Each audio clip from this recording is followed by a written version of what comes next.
Good morning, because I'm going to give this speech in English. Unfortunately, my Turkish is not as adequate or effective as I would like it to be. First, I'd like to express my thanks to Türk Bilişim Derneği for inviting me to this event. It has been very useful and educational for me attending the sessions yesterday and finding out the opportunities, challenges, and all the policy issues you are dealing with in the IT sector in Turkey.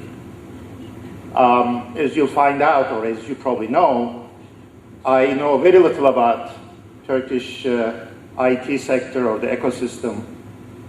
The reason I'm invited here is to talk about the wireless, global wireless ecosystem and the trends. I also thought that you probably don't know much about me or what UNSOY stands for, so I put together a chart that summarizes it. Can I get a copy of this on the screen? Buraya gelmesi mümkün mü ekrana?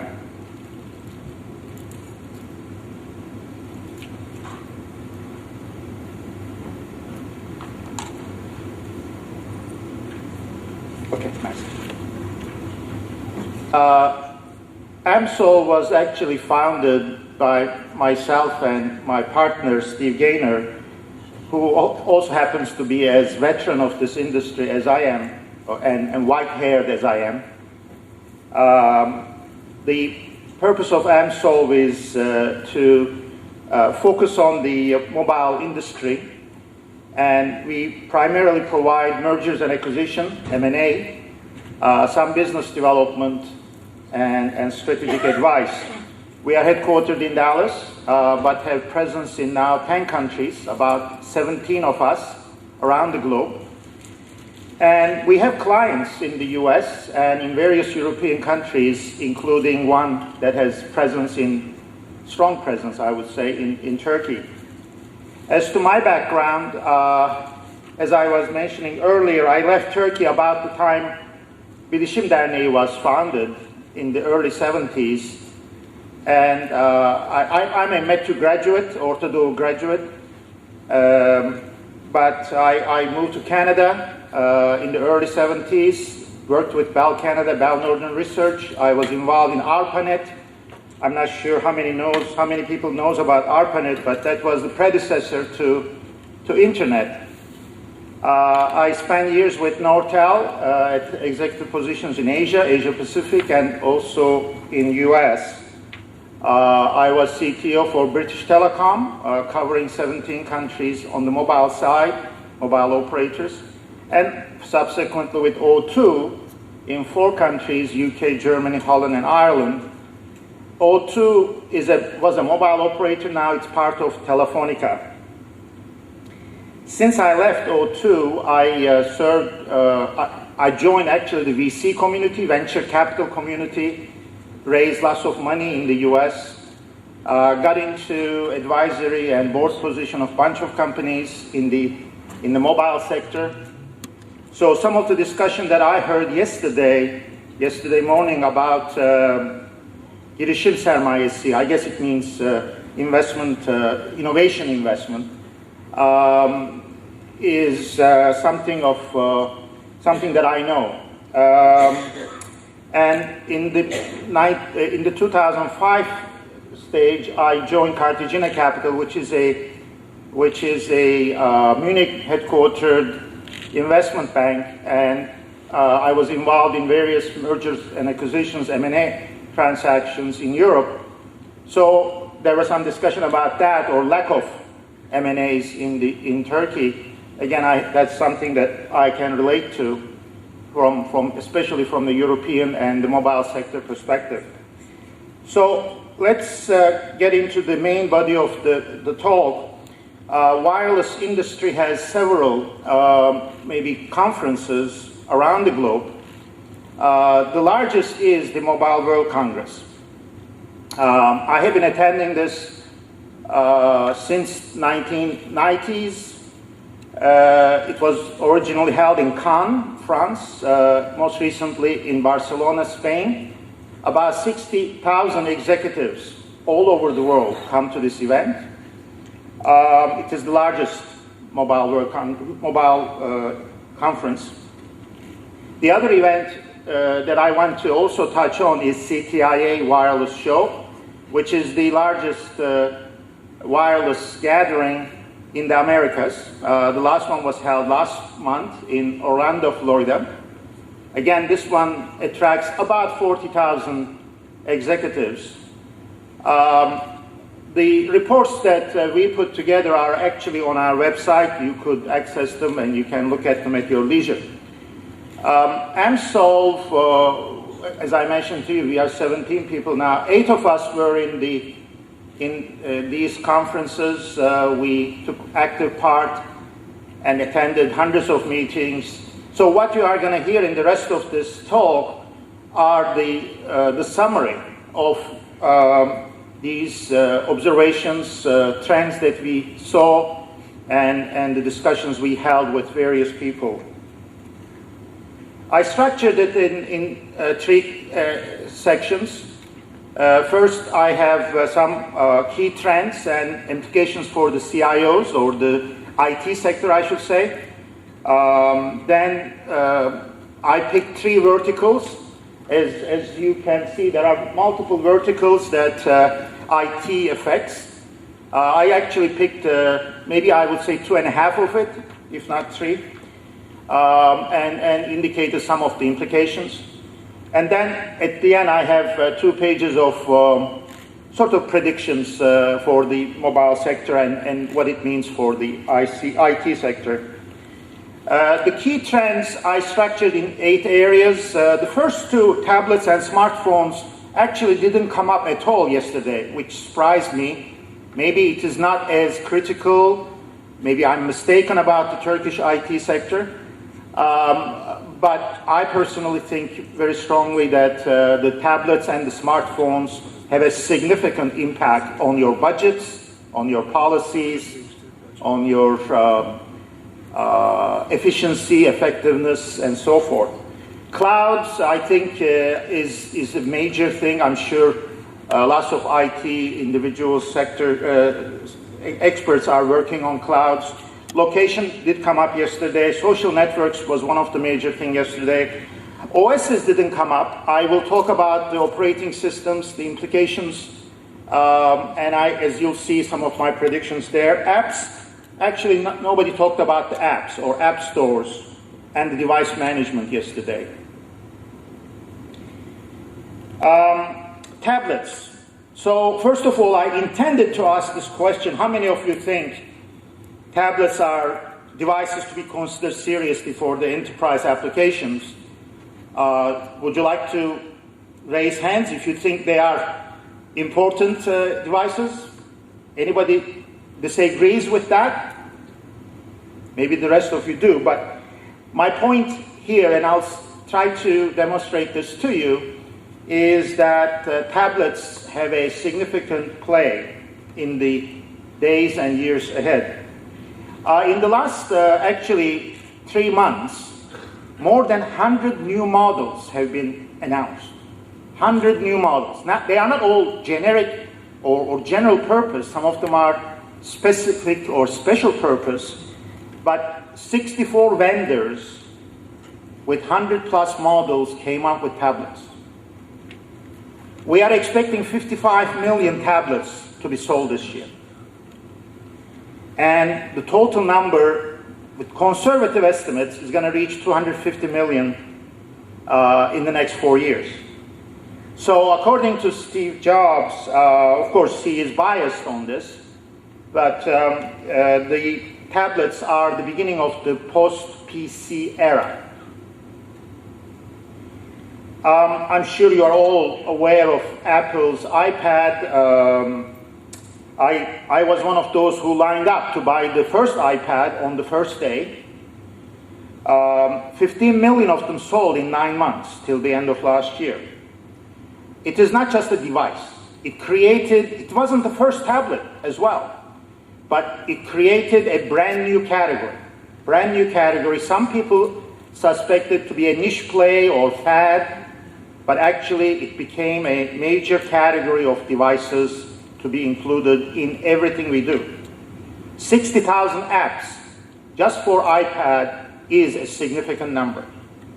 Now, to top that off, Steve Jobs came out of his sick leave to launch iPad 2 last month, a few weeks ago. As you'll see the trend here, the new tablets are 1 gig dual core processor based. This one has 2 cameras, one on the back, one on the front, much thinner, much lighter than the previous one. And I believe international launch had started. I'm not familiar with the launch in Turkey, whether it has started or anybody has one. But the first 20 days in March totaled about 5 million tablets sold in the US. And the pricing is rather reasonable compared to the... Now, Apple commands a significant market share because they started it 78% or 80%. That number is going to come down. Motorola announced their Zoom product, which was actually the first product after iPad. They announced it at CES show, which is another major show in Las Vegas. Again, a dual core. This one has, again, dual camera, 5 megapixels. It is targeted for the CDMA environment. Verizon is the one that's deploying it. And it expects to be supporting 4G or LTE technology, new wireless technology. I think the pricing is a bit high, and so the price has to come down if it needs to be internationally launched. BlackBerry, I assume, is something that quite a few of you use, so it was expected that BlackBerry would announce an interesting tablet. I have seen Playbook. It's quite nice, cute, interesting device. It is smaller, 7-inch. It has extensive enterprise application capabilities, multitasking, flash support. It has multiple models, at least 4 models were announced. And the pricing they promised to match the iPad 2 pricing. Interestingly, they also announced that they will support, in addition to BlackBerry Java apps, that they will support Android apps, which is rather interesting. But after I dig it a bit, I found out that they intend to do a few tricks. They are not going to support them natively. They are going to provide APIs to the developers so that they can port them from Android, from gingerbread version of Android to Java. So it's going to be somewhat a band-aid approach. And the product is to be launched in the US in 10 days. So I think that I was a BlackBerry user myself, and there is a sentimental aspect to it. So I expect that BlackBerry users would love this Playbook. HP Touchpad was also in Barcelona, and it was one of the talk of the show because it was very also cute, very interesting. This is the Palm, the old Palm crowd. Very nice capabilities. Again, powered by dual core, in this case, Qualcomm processor. It has superb user interface, very compelling, very intuitive. They are expecting to launch this in June, and they claim to match the iPad 2 prices. However, I have sensed through meetings that the executives, the CEO, and the top management of HP does not have full commitment to this product. And also with the iPad 2 launch, the characteristics and the specifications are way ahead of HP Touchpad. So I have doubts that HP's Touchpad will be a successful product. Samsung is a major manufacturer of tablets. As a matter of fact, it is probably the only one that will compete with Apple at the end of the day. They launched 7-inch version last year. It wasn't as good, but they came very strong with 8.9 and 10.1 version in actually at Ctia show in the US. Both of them are dual-core processors. The 8.9 version is the thinnest and the lightest version of tablets. The thing to keep in mind why tablets are important, there are 3 reasons why tablets are important. They are light, they are touch screens, and they use power so low, or power conservation is so good that they last 10 hours plus. So the weight is a very important factor in tablets. So Samsung has the thinnest and the lightest tablet so far. And they have, pricing-wise, actually beating iPad 2. LG came up with a very interesting G Slate tablet. Again, 1 gig dual-core processor, this time from NVIDIA, another silicon manufacturer.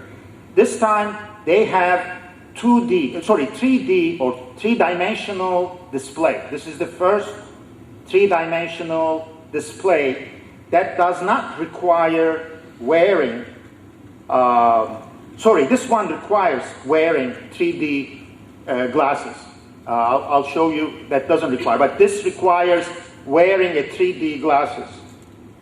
It has 2 cameras on the back, 2 dual cameras to generate 3D content, which is what makes this standing out. It will trigger 3D content, user-generated content generation. And it will be available later this month, and pricing by T-Mobile USA is very reasonable, $529. So one of the bottom line here is when you have such capability, such power, such flexibility in tablets, who needs PCs or laptops down the road? You may think that all of these devices, the characteristics are for the consumer market, for the entertainment, for playing games, but actually, what happened? Yeah. 25% of these tablets that I spoke of will be sold or will be bought by enterprises this year, which is about 15 million of them. About 5 million is already earmarked, I would say, for the retail sector and the healthcare sector. Deloitte actually estimates about 390 million PC laptops, but 375 million smartphones and 55 million tablets this year. So if you put the smartphones and the tablets together, that already overtakes the PCs and laptops today. Cannibalization is one of the major concerns in the industry. Well, they are predicting that be around 20 to 30%. In other words, tablets will cannibalize to a certain extent the PC or the primarily laptop market. Also, another misconception is that the tablets are more of a US or North America phenomenon. It's exactly the opposite. The extreme interest in the tablets is actually only 11% in the US, but 21% outside of the US, according to Morgan Stanley. And believe it or not, 41% in China. What that means is there's a lot to be manufacturing of tablets in this sector. Another area that must be quite important for the IT sector is the Oracle and SAP, what they are doing, where they are investing their resources in this space. I have had various discussions in, again, Barcelona and Orlando, both companies and similar enterprise software manufacturers are putting lots of resources in developing their enterprise applications in such a way that they cover tablets and smartphones. So if you are using a bunch of enterprise applications today, Oracle and SAP will be extending those to the tablets and smartphones. So I think it is not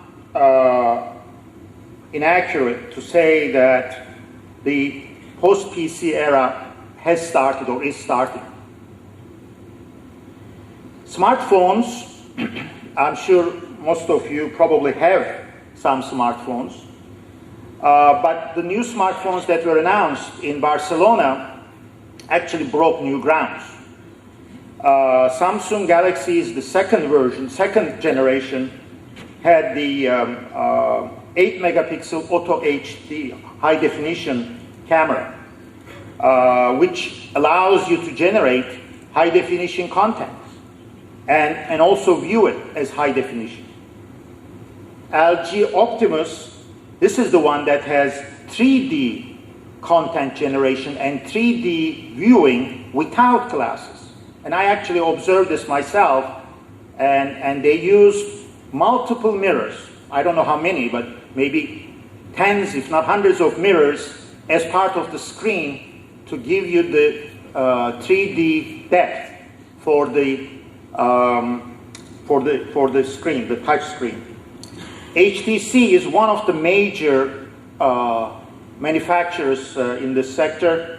They actually won several prizes. They came up with two interesting devices to mention here, especially because of the discussion I heard yesterday about the social networks. These two devices, Ctia and Salsa, interesting the name, have an F button. When you press this, it automatically integrates with Facebook. So anything that you do can be integrated. Any application that you develop for these devices could be integrated to Facebook automatically. So this is HP's way of making the devices Facebook integratable right off the bat. So these devices are breaking new grounds. There is no doubt about that. And in Orlando, there was also a device from HTC, another device, which actually was the best device award winner. This was a device targeting for Sprint, which is a CDMA operator. Not only it had a glasses-free 3D display and generation capability like the one that I mentioned earlier from LG, but it also had a mobile hotspot capability for up to 5 Wi-Fi devices, which means that these devices could be used for enterprise environment and can act as a hotspot. It has not only WiMAX support, because actually CDMA operator Sprint also is getting into, has been deploying, of course, WiMAX as their 4G. So it has multiple radios, multiple wireless technologies on it. So 3D is definitely a major technology capability coming to the smartphones. And I had a discussion with the HTC executives, and they promised that the glasses-free 3D is coming to the tablets as well. So it is not just limited to the smartphones, but this multiple mirror structure is going to be also made available, or maybe slightly different variation of it, for the tablets. So if we summarize the smartphone situation, also the Chinese manufacturers are getting into this. I should probably mention this earlier as well. Uphone and Ophone are the two products that the Chinese are developing for the Chinese market and targeting, obviously, more price-sensitive users. There are various implications of this, actually. We will see smartphones becoming smarter. Every year, you'll see some additional capabilities added to these devices. Feature phones, those that are not categorized as smartphone, will also get smarter. So the distinction will be blurred. The devices themselves, the hardware in the devices is becoming a commodity, maybe thanks to the Chinese. And as a result, the prices of these smartphones will come down drastically. We actually expect, as you'll see, $100 or lower prices for smartphones. But another implication is that almost everybody will have almost smartphones, or I should say nobody will not have a smartphone.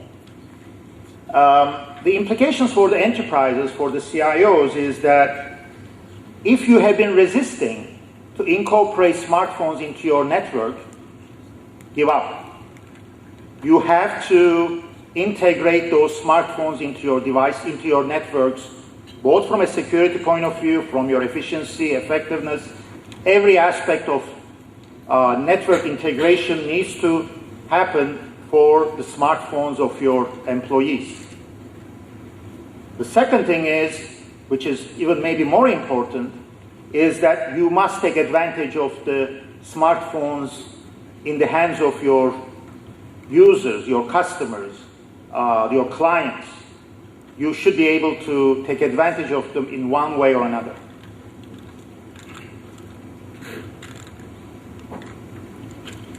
If I may move to a third topic, is clouds. I'm sure you are very familiar with the cloud computing and the implications of this for the enterprise. In Barcelona, however, the emphasis was what is mobile cloud? Given the fact that smartphones are becoming smarter, the mobile broadband is becoming more real, and the latency and the delay comes down with the new wireless technologies, then it becomes possible to talk about a broader cloud that is not just a fixed environment. And you can imagine clouds that are consisting of multiple technologies or operated by different entities. So mobile operators like Turkcell, I guess, in Turkey, or Avaya, can operate public clouds. Enterprises, banks, airlines could operate clouds. Media companies, newspapers, TV channels can operate clouds. Organization, bilişim kurumu, could operate a cloud. Or you and I can operate a cloud. I believe that the bar, cost-wise and so forth, for operating clouds are coming down, so much so that you will see clouds being operated in all sorts of structures, formats, and by various institutions. Social networks, mobile social networks are clouds. Mobile gaming is cloud. And HP, for example, announced I think in Orlando, multiple cloud services, some of them for print, some of them for storage purposes. So my recommendation to the enterprises is that your cloud architectures need to be very flexible, hybrid. It should definitely include public and private and fixed and mobile access. So when you think of cloud, think of all those different parameters that are at your disposal to take advantage of where you should be going. Social networks is the next trend. A lot has been said yesterday, so I'm not going to repeat them. But there are probably 2 points I want to emphasize. The first is that enterprises are using social networks and will be using increasingly the social networks. And there are some numbers here, 170 million enterprise social network users expected, for example, in the next 3 years.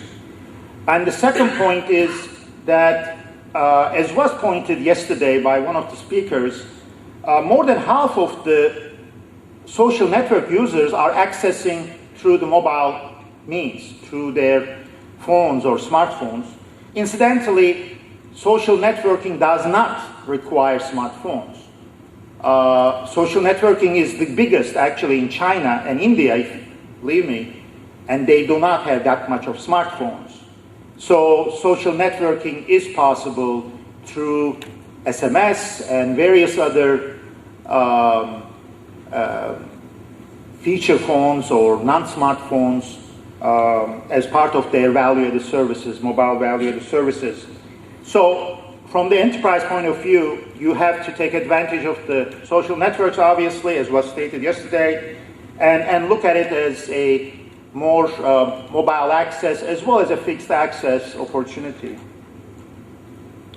It was pointed out yesterday the importance of location. I want to emphasize that again here. I believe last year was the year of location-based services, 2010. That's when location-based services turned the corner.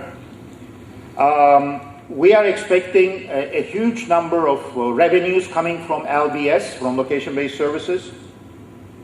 And LBS is being integrated into all sorts of functions, services, applications, whether it's in social networking, in retail, in advertising, in m-commerce, m-banking.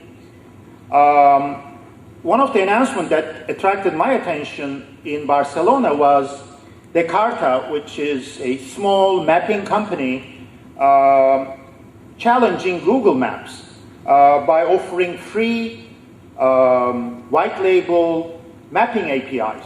One of the implications of that is integrating of mapping will be much, much cheaper, much, much easier. So it will be even like air and water to expect location context to be added to every application that you can think of.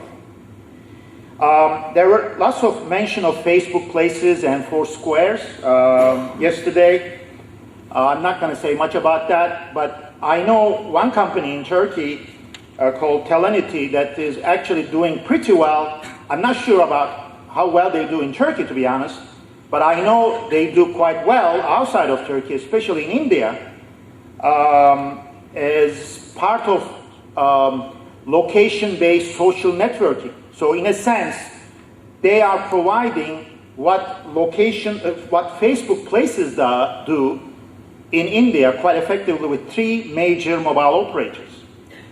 So there are very innovative solutions that come from Turkey that do well probably in Turkey, but also around 40 different countries, I'm told, including countries like India. The implications for enterprise: first, you should leverage location information for every relevant enterprise app. So integrate that into your banking application or advertising application. You should expect your cloud services that you use have some location information. And offer services to your clients by taking advantage of the location they are in. So if you are offering banking services, don't just offer banking services, take advantage of figuring out where the person is. Maybe you're already doing it, but my point here is you now have the capability to know where that person is, take advantage of it wholeheartedly. OSs, this is one topic that didn't come up yesterday. Maybe it did come up, but I missed. I bet that most of the IT shops in Turkey are Microsoft shops. Now, maybe I'm wrong, but that's actually the average around the globe. That's what the good old days were and are to a certain extent. But with the shift toward increased use of tablets and smartphones, the OSs are shifting. Now we have the Apple's iOS, we have Android, we have RIM's operating system. This diversity of OSs in the tablets and the smartphones need to be taken into consideration. So my advice is that enterprises applications that you work on or you are funding or you are developing need to span not just multiple devices, but multiple OSs. Now, you may or may not be able to afford it, but then you have to deal with it. You have to find a solution for multi-OS environments that are coming. You must have strategies for that. You must have new skill sets. There were some remarks yesterday of how difficult it is to find, was it Java developers? Well, now you may have to worry about Android developers or iOS developers. And of course, allocating or reallocating your budgets according to different OSs. There were two other subjects that didn't come up, apps and device management yesterday. I'm sure you are very familiar, but end users spent 6.2 billion and downloaded 4.5 billion apps last year. And these downloads and these prices, these values, will actually increase 5-fold in the next 4 years. So the question to you and the challenge to you is, have you got your mobile apps, mobile enterprise apps strategy sorted out? You shouldn't say, I don't care, I can afford to neglect it. No. I think you need to have some sort of a strategy in place, maybe from not allowing any unauthorized enterprise apps to be downloaded, but nevertheless you need to have a policy, you need to have a strategy. The second area I want to talk about is the device management. One of the interesting announcements at Ctia was Microsoft and RIM announcing a cloud computing-based service, primarily intending BlackBerry Playbook, but also covering BlackBerry devices, the smartphones. These cloud services will be actually coming out from BlackBerry, 3 of them, I think, throughout this year, and they will cover various aspects of device management, BlackBerry and device management integrated into Microsoft, which is good. But the thing you have to ask yourself is device or OS-specific strategy for device management is good enough? It is a very good step. I definitely applaud it, but it may not go far enough. That's why I have the last bullet here, a company called Fiberlink from the US that also announced Mass 360, which offers device management, mobile device management for multiple types of OSs, multiple types of smartphones and tablets, as well as Microsoft laptops and PCs. So it is a more comprehensive, more inclusive device management from a security, connectivity, privacy perspective. So the bottom line for the enterprises here is, and this is very critical, I believe, is for them to establish a comprehensive mobile device management strategy. It is not an easy task, but it is something that you must do to maintain not just the integrity of your network and your system, but for most efficient use, most effective use of that investment that the corporations make for the good of the enterprise. So that concludes my general trends, key trends, and I'll move into the verticals, the 2.5 or 3 verticals that I chose. The first one is finance. Actually, one of the dominoes here. I called it mobile money. As you know very well, mobile operators, and we heard from Turkcell executive yesterday, mobile operators do offer various mobile money services, and payment and banking, but also the banks. And I know there are quite a few Turkish banks offer mobile apps on smartphones. But it may not be as clear that international remittances, which is the money that is being transferred between different individuals in different countries, is a huge area of mobile money. World Bank actually estimates 440 billion being sent last year, 175 million subs. And this is expected to grow to 72 trillion in the next 30 years. It's a huge sum. The role that the mobile industry is going to play here, both in terms of the handsets, the technology, will be very critical to bring the cost down, to make it more efficient, to make it more convenient. So there is going to be a huge amount of effort being placed on making international or national money transfers through the mobile industry. There were quite a few announcements in this regard in the 2 conferences I attended. Mobile payments, on the other hand, has 2 different connotations that may or may not be obvious to you. In a developed world or in the developed parts of certain countries, M-banking or M-payments are a matter of convenience. And I know in Turkey, maybe 10, 15 banks are offering this as a matter of convenience. But in developing worlds, or in developing parts of certain countries, there are huge sums of what we call unbanked individuals. They have no banking privileges. They cannot have banking privileges. There are actually 1.7 billion of them around the globe that have a mobile phone but doesn't have a bank account.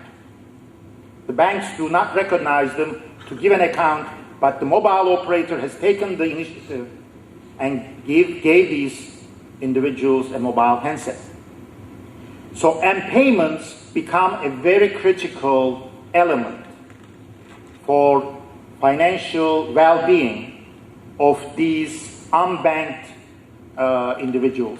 And this covers most of Africa and actually most of India, Brazil, and most of the developing world. One aspect of mobile money, I'm sure you are familiar with this, is security. And that there is a significant role the enterprises have to play here. Actually, in North America, actually in the US, only 15% of the people use M-payments, or mobile banking, I should say. 94% say they would be willing to use it if they know it is secure. And 73% consider security as a barrier, 12.5% simplicity, and 8.4% speed. So what this tells you, for the enterprises, you must incorporate the most secure technology and products into the service. It is very critical that security be a key element of the service. But not only that, you need to promote security as part of the marketing of this. And do not sacrifice security for simplicity, which is sometimes what the banks or the operators may tend to do. how to make this a single key or single touch service. You may do that, but do not sacrifice the security aspect of it. The next major area is mobile health. There has been lots of applications, enterprise applications for mobile health. I just listed here a few of them. Glucose meters using Bluetooth. Multiple products are named here, My Gluco Health or Glucotel, are already in the market. We now have low power Bluetooth technology coming this year, which will bring the price down drastically for Bluetooth-based products. And so all these glucometer type of devices that utilize Bluetooth will be even more commonplace, cheaper, and efficient. Qualcomm came up with this smart band-aid called PICS. This is attached to your body, uses heart monitoring and EGC transmissions. Very simple device. I'm sure you are familiar with, or I'm assuming that you may have heard at least, GlowCap. This is a device that actually sits on the top of your pill box. It has a wireless capability. It flashes and plays a ringtone to remind you the next time you are supposed to take your pill and you missed it. And multiple companies are already marketing this very effectively, and pharmaceutical industry is very much into this because they don't want you to miss your pills so that they can sell you more pills. Also, smartphones and tablets are being used far more aggressively and actively by the health professionals. So it is changing the way actually the doctor behaves in the office or in the bedside in the hospital. There are tons of new applications in the iTunes or other app stores, and expect to see a lot more to come. Actually, our newsletter that we wrote about 6 months ago lists all sorts of health applications. But there are all sorts of new technologies that are even more revolutionary in the healthcare sector. How about using brain waves and Bluetooth to operate machinery? We are seeing this being proposed, demonstrated, and trialed, for example, to dial a number or to operate a wheelchair, and maybe in the future operate a car by just using your brain waves. This is particularly important and encouraging for those with spinal cord injuries and paraplegic patients. It is very possible to tap these brain waves and communicate through Bluetooth. Augmented reality smart apps. These are the apps that take advantage of the camera in the smartphone and the smarts in the smartphone, and in a sense replace or complement your eyes, targeting the visually impaired patients. You could recognize money, the denominations of the money. You could recognize different medicine boxes or boxes in the retail, or signs or landmarks. So the opportunities with the camera are almost limitless. Similarly, real-time speech recognition and real-time translations take advantage of the speaker and the mic in the smartphone and the smarts of the smartphone, thus targeting speech-impaired or hearing-impaired individuals, the elderly, as well as those who are having difficulty communicating in a particular language, and maybe myself included, and help those to translate in some shape or form. And finally, the human signal engine or personalized medicine was one of the topics in Orlando. This is where all the data that is gathered from various sensors, from genomics, from proteomics, tests and scans and so forth, and being channeled through secure servers, and enabling the medical profession to come up with customized, personalized medicine. This is going under the name of personalized medicine. This is rather interesting, especially for the chronic disease management, which is, as you probably know, one of the most costly aspects of healthcare, chronic disease management. So the bottom line here is, I'm not sure how many of you are familiar with the healthcare sector or from the healthcare sector, but it is fair to say that the coming together of the smartphones, tablets, and machine-to-machine communication is actually revolutionizing the mobile health. We will see all sorts of new groundbreaking applications in this space. And speaking of machine-to-machine, I want to say a couple of things about that as well. I'm hoping that you have heard of Internet of Things. This is actually the new terminology that machine-to-machine is being replaced with. There were some references yesterday to this topic. Ericsson CEO some time ago predicted 50 billion devices to be connected by 2020. Other companies came up with different numbers. There is room to be skeptical about this, but actually, if you look at it, there are all sorts of smart things that we can connect around our lives, around the globe. And I listed some of them here.